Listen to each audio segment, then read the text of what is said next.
बलंगा पीड़िता मृत्यु घटना अभियुक्त मानक गिरफ। हत्या घटना ओडिशा उच्च न्यायालय जड़े अवसरप्राप्त विचारपति अध्यक्षतार एक न्यायिक तदंत कराई अभियुक्त मानक दृष्टांतमूलक दंड विधान।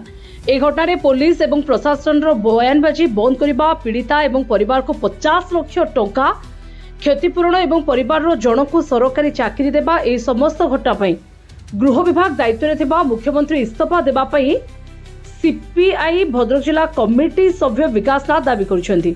तेबे फकीरमोहन स्वयंशासित महाविद्यालय छात्री सौम्याश्री विशी आनुष्ठानिक हत्या घटना सौम्याश्री विशी पिता पार्टी जेपरी डबल इंजिन सरकार साधारण लोके राजनीति न करने प्रवर्ताई ठीक सेहीपरि राज्य में चली डबल इंजिन सरकार निज मुंडरू दोष खसाइबाई शेष में बलंगा पीड़िता पिता हाथ बारिशी करथिबा घटना को तीव्र निंदा करिसेंती।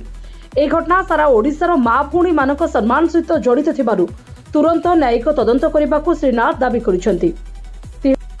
बलंगा पीड़िता मृत्युवरण कले सेटा गोटे प्रायोजित हत्याकांड।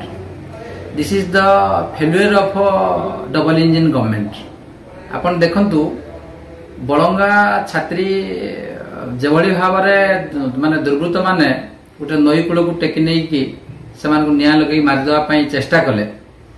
तांकर साई भाई पड़ोसी से लगातार भाव में प्रेस को कहले, गणमाध्यम को कहले घटना संपर्क में।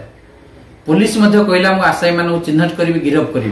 किंतु गतकाली ओडिशा पुलिस जो ट्वीट कले अति से ट्वीट को आम तीव्र निंदा करुम पार्टी पक्षर मु तीव्र निंदा करुँ। कारण से ट्वीट रे आपण मान देखिए जे कौनसी अपराधी एथिरे संपृक्त नांती। आम कहूँ इन्वेस्टिगेशन जदि ओडिशा पुलिस पारु नहीं ताले क्राइम ब्रांच को दिया जाऊ। जदि क्राइम ब्रांच पारु नहीं न्यायिक तदंत आम चाहूँ जे जुडिशियरी इनक्वारी।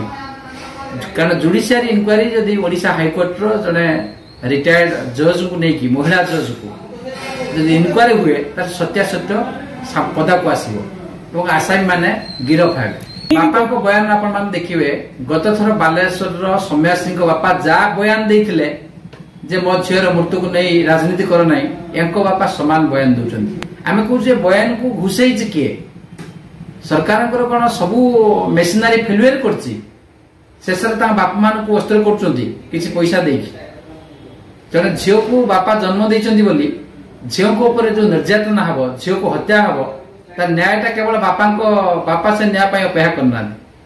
ओडिशार नारी समाज, ओडिशार छात्री महल, ओडिशार सामग्रिक भाव में माँ भूणी माने सेमाने अपेक्षा करछन्ति कोन न्याय हमको मिलुछि।